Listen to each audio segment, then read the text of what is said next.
How searching the internet changed everything. Imagine trying to use the internet, but there's no search bar, no Google, no way to type a question and instantly get an answer. Instead, you're scrolling through endless lists, random directories, and half-updated pages hoping you stumble onto what you need. Now realize this: the entire way we think, learn, and make decisions online only exists because someone figured out how to organize the chaos. And once that happened, the internet stopped being a library and became something else entirely. This is the story of how searching the internet changed everything.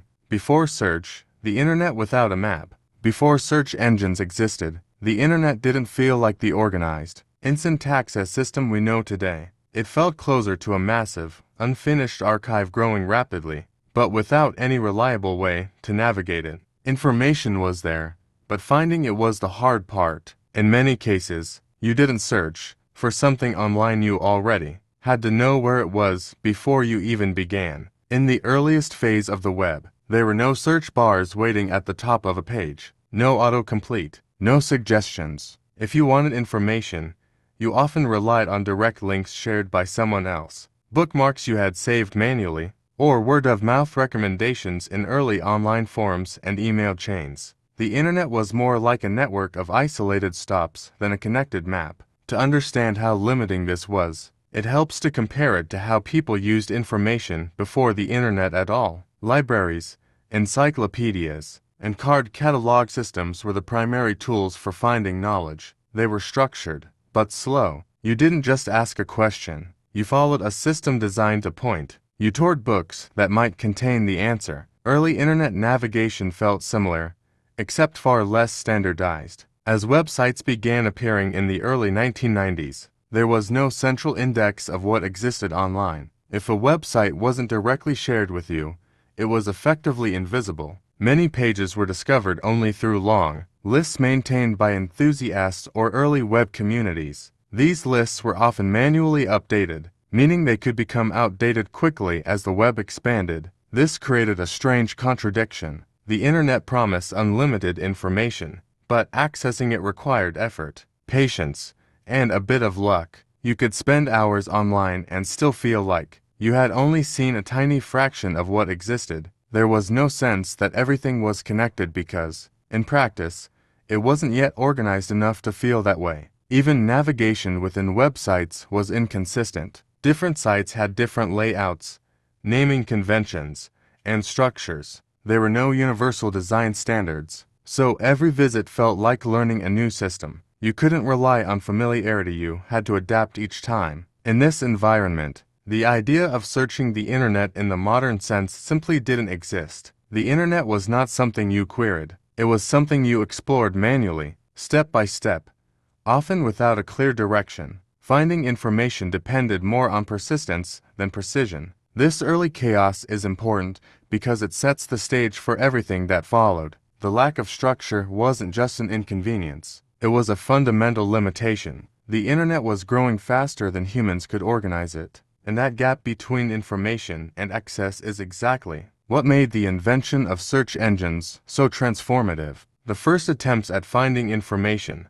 as the internet began to grow, beyond a handful of academic pages and early experiments, one problem became impossible to ignore. There was no efficient way to find anything. The web was expanding quickly, but it was still scattered, unorganized, and largely invisible unless you already knew where to look. To solve this, the first real attempts at searching the internet didn't begin with algorithms, they began with people. One of the earliest solutions was the idea of human-curated directories. Instead of computers trying to understand the web, teams of people manually collected websites, reviewed them, and placed them into categories. These early systems worked like digital library indexes or phone books for the internet. If you wanted something related to sports, education, or technology, you would browse through carefully labeled folders until you found something relevant.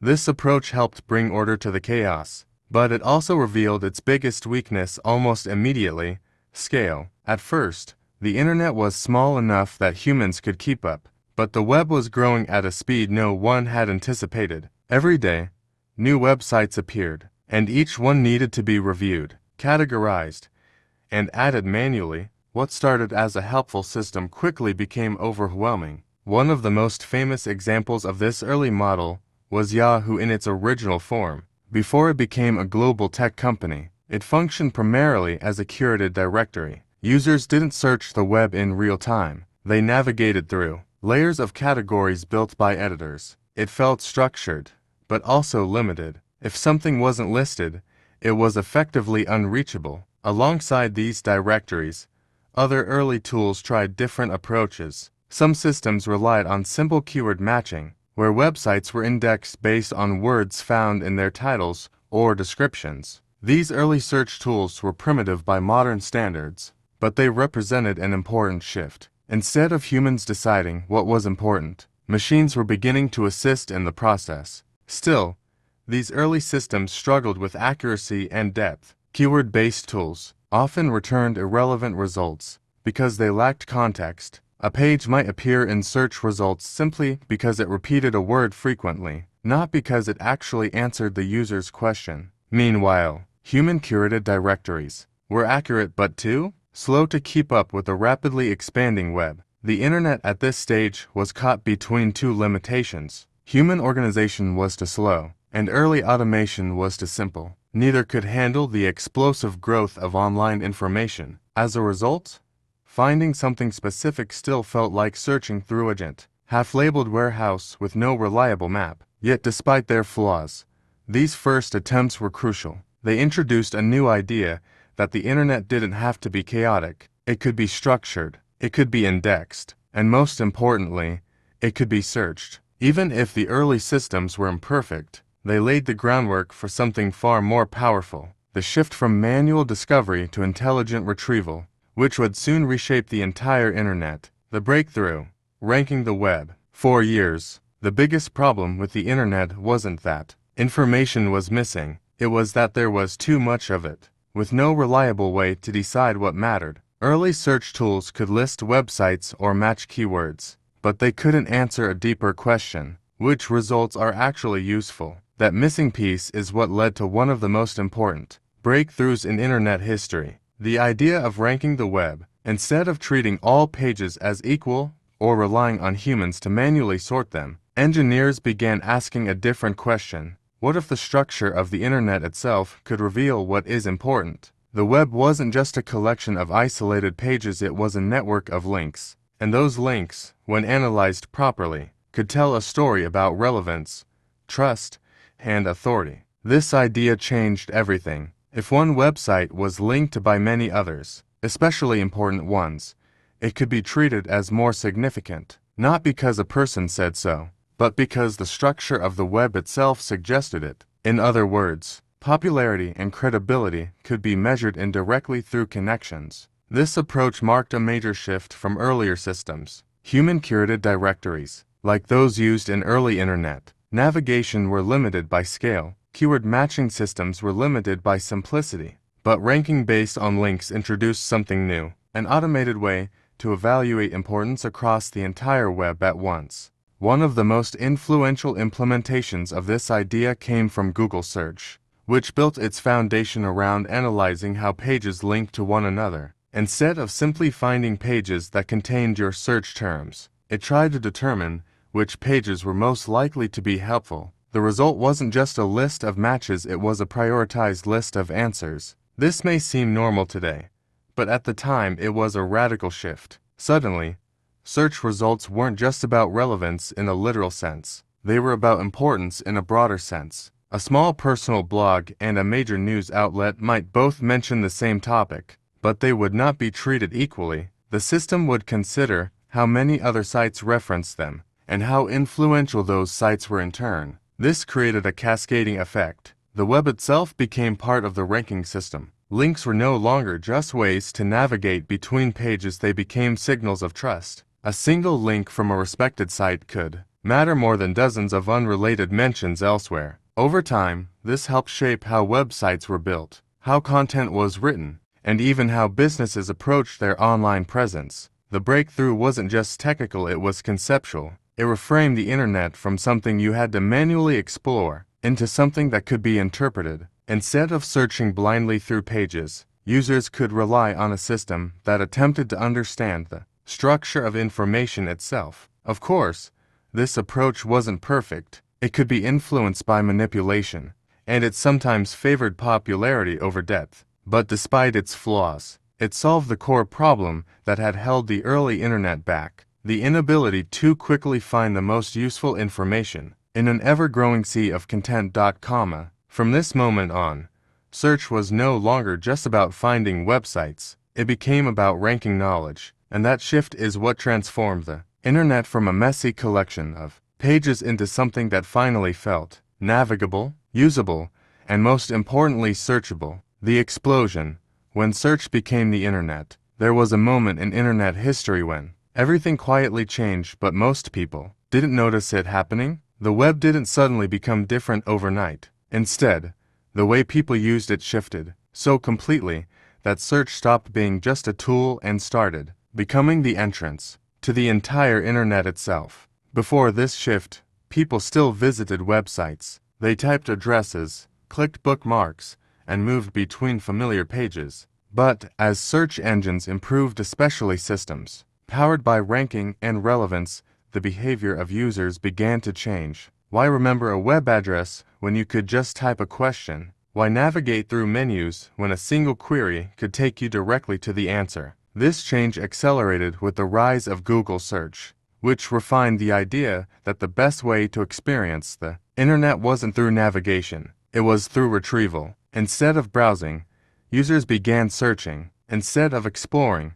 they began asking. Slowly, the search bar became the front door to the entire digital world. People stopped starting their online experience at a homepage and starting it with a query. News, shopping, research, entertainment, even navigation itself, everything funneled through search. The internet didn't feel like a collection of destinations anymore. It felt like a system that answered questions. This shift also changed expectations. Users no longer tolerated slow discovery or manual browsing when information felt instantly available through search. If something existed online, it was assumed it could be found quickly. If it couldn't be found, it almost felt like it didn't exist at all. Visibility on the internet became tightly tied to search results. As search became more dominant, websites themselves began to adapt. Content was written not just for people, but for discoverability. Pages were structured in ways that made them easier to index.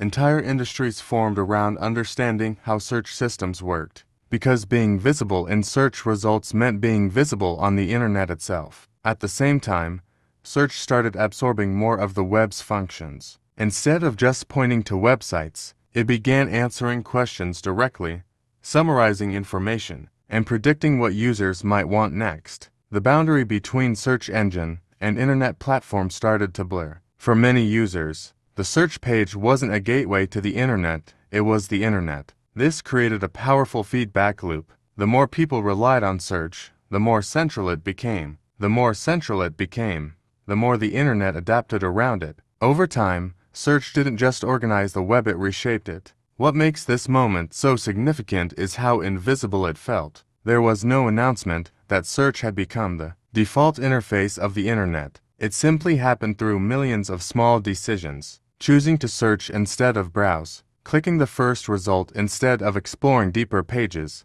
trusting ranked answers over manual discovery. By the time people realized it, the transformation was already complete. The internet was no longer something you navigated. It was something you accessed through a single box, one that quietly became the most important entry point in digital history. Search becomes invisible infrastructure. At a certain point, search stopped feeling like a tool you actively used and started feeling like something built into reality. It didn't announce itself. There was no clear moment when people agreed to rely on it. Instead, it slowly faded into the background of everyday life until it became almost invisible, like electricity or running water. You only notice it when it's gone. Once search engines became fast, reliable, and good enough at predicting what people wanted, they stopped being a destination and became a default behavior. People didn't go to search anymore. They just searched. It became automatic, an instinctive first step before making decisions, learning something new, or solving a problem. This is where systems like Google Search shifted from being websites into infrastructure. They were no longer just places you visited. They became the underlying system that supported how people accessed information online. The distinction between using search and using the internet started to blur until, for many users, they became the same thing. One of the most important changes was linguistic. People began using Google as a verb, saying "I'll Google it" replaced "I'll look it up online." This wasn't just branding success. It was a signal that search had become embedded in daily thinking. The act of searching no longer required conscious effort or explanation. It was assumed. As this shift deepened, search also began shaping what people saw without them realizing it. Results weren't just responses, they were filters. They determined which websites were visible, which information felt authoritative, and which answers appeared first. Most users never scroll past the first few results, meaning search doesn't just find information, it prioritizes reality. This invisible role had wide-reaching effects. Businesses started designing content specifically to be discovered through search. News organizations adapted headlines to match search behavior. Even how people phrase questions began to change, shaped by what search systems understood best. In a quiet way, search started influencing language itself. At the same time, search became personalized. Results were no longer identical for everyone. Location, history, and behavior all began influencing what appeared on screen. To people searching the same question might see slightly different answers without realizing it. This added another layer to search's invisibility. Not only was it always there, but it was subtly different for everyone. The most important transformation, though, was psychological. People stopped questioning how search worked. Just as most people don't think about how electricity reaches their homes, users stopped thinking about how information reached them. The process disappeared behind the interface. What remained visible was only the answer. In this way, search became infrastructure in the deepest sense. It wasn't just a system people used. It was a system that shaped how people experienced knowledge itself. It determined what was easy to know, what was hard to find, and what felt important enough to surface. And because it worked so well most of the time, it became invisible. Not because it disappeared, but because it was everywhere. The new shift, search in the age of answers. Search used to be about finding things. You typed a phrase, scanned a list of links, and chose where to go next. But that model is changing again quietly, but in a way that feels fundamentally different. Instead of directing people to information, search is increasingly trying to become the information. This shift is easiest to see in how people ask questions now. Queries are longer, more natural, and more conversational. Instead of typing fragmented keywords like weather and why see tomorrow, people ask full questions like will it rain in New York tomorrow morning? The expectation has changed too. Users no longer want 10 blue links, they want a direct answer. Modern systems, including Google Search, have adapted to this expectation by placing answers directly on the results page. Weather forecasts, definitions, calculations, and summaries often appear before any links. In many cases, users never leave the search page at all. The journey to external websites is no longer required for basic information. This marks a deeper transformation. Search is shifting from a directory of knowledge to an interpreter of knowledge. Instead of simply pointing to sources, it attempts to understand, summarize, and deliver meaning directly. The goal is no longer just relevance, it is completion. The search engine tries to finish the thought for you. Voice technology has pushed this even further. When people speak to devices, they don't search in the traditional sense. They ask, and they expect responses that sound like answers, not lists. There is no browsing step, no scanning of results, only a single response delivered in real time. The interface disappears entirely. At the same time, AI-driven systems are accelerating this transition. Instead of retrieving pages, they synthesize information from many sources into a single explanation. The distinction between search and answer begins to blur completely. What was once a tool for exploration is becoming a system for explanation. This creates a subtle but important change in behavior. In the past, searching meant exploration. You moved through the web, compared sources, and built understanding step by step. Now, the process is collapsing into a single moment: ask and receive. The journey is shrinking, and in many cases, disappearing altogether. That convenience comes with trade-offs. When answers are delivered directly, the underlying sources become less visible. Users may not see where information came from, how it was ranked, or what alternatives existed. The web becomes quieter not because there is less information, but because less of it is being shown. And yet, this shift is not a reversal of search, it is an evolution of it. The internet is still being organized, but the organizing principle is changing. Instead of ranking pages for discovery, systems are increasingly designed to produce answers for consumption. We are moving from an era where search helped you find the web to an era where search tries to replace the need to browse it. The box is still there, but what it does is different. It no longer just opens the door to information. It attempts to bring the information to you, fully formed, and that is the quiet significance of this new shift. Search is no longer just how we access the internet. Increasingly, it is how the internet speaks back. For most of human history, finding information meant knowing where to look. Libraries had catalogs, cities had maps, knowledge lived in physical places, and access depended on navigating them correctly. Search changed that. It turned the internet from a chaotic collection of pages into something people could actually use at global scale.